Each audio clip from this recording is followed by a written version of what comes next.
Hello third graders, this is a mini lesson for comparing unit fractions. Now first let's go over what a unit fraction actually is. I'm going to write some fractions down right here and you can guess what is in common with all these fractions. And try to write them as quick as possible. Okay, so we have 1/4, 1/2,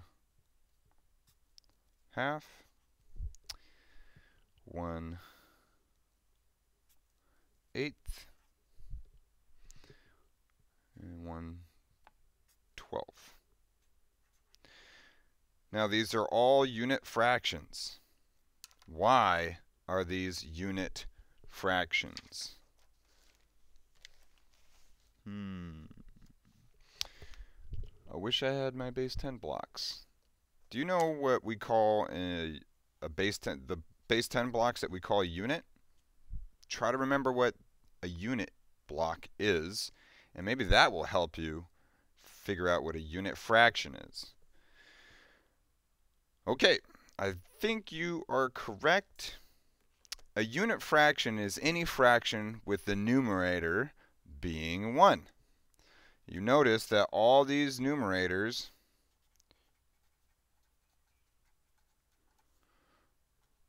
are 1. Okay, that means we only have 1 out of the total equal parts for each one of these fractions. 1 out of the 12 equal parts, 1 out of the 8 equal parts, and so on. So that is what a unit fraction is. Any fraction with the numerator as 1. So let's go ahead and see how we can use unit fractions to compare these two different fractions. William filled 1/8 of his water bottle. Karis filled 1/4 of her water bottle. Who has more water in their bottle? Now we could draw a water bottle for each person and make little lines indicating eighths and fourths on the water bottle. But you know what? Since I know something about fractions, I don't have to. I don't have to because these are unit fractions. There's a 1 in the numerator. Okay, so this is where I'm going to show you how you can compare unit fractions without drawing pictures. And I'm going to show you by using these fraction parts right here. Okay. All right. Oh, go ahead and stop the video and try to compare these and see if you are correct. Okay. Let's take these 3 fractions. Now you'll notice that they are unit fractions. This is only 1 out of the 12. This is only 1 out of the 6 total parts that make a whole. This is 1 out of 4. So 1/4, 1/6, and 1/12 are all unit fractions. Which one's bigger? Which part is bigger? Clearly you can see that 1/4 is huge compared to 1/12 and pretty big compared to 1/6. I mean, you still have a good amount right here when comparing 1/6 with 1/4. Now, from 2nd grade, students have told me that they already understand that when the denominator is big, like such as 12, the fraction parts are very small.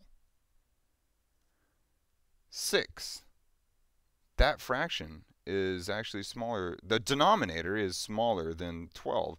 That means we have bigger parts because we're cutting the whole 6, the whole like cookie, into just 6 parts, not 12 parts.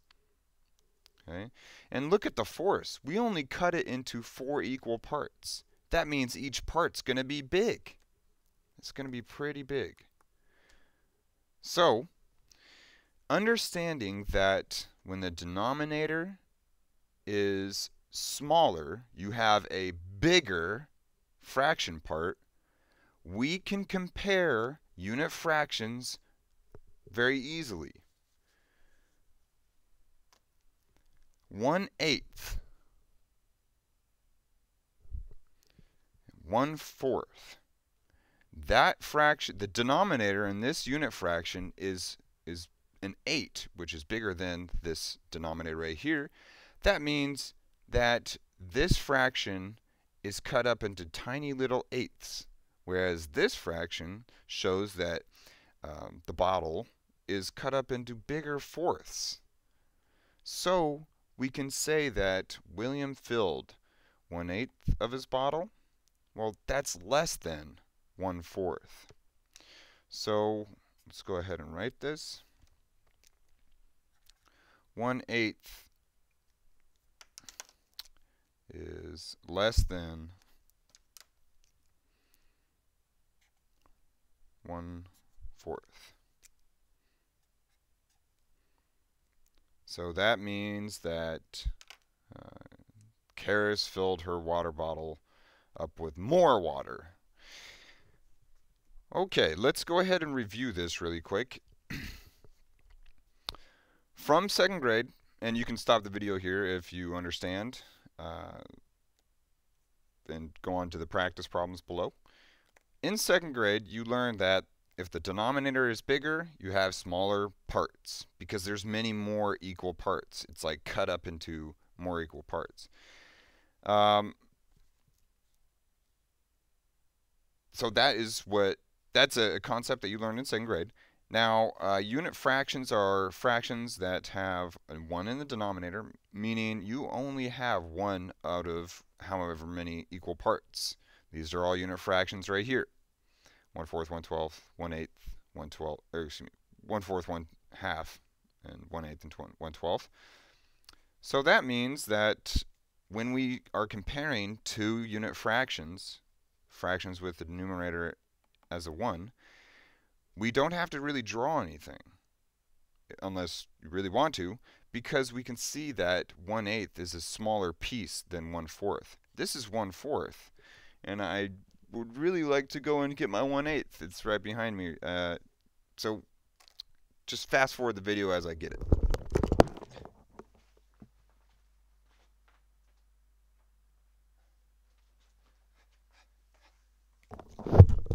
So there's my 1/8. So you can clearly see that 1/8 is smaller than 1/4.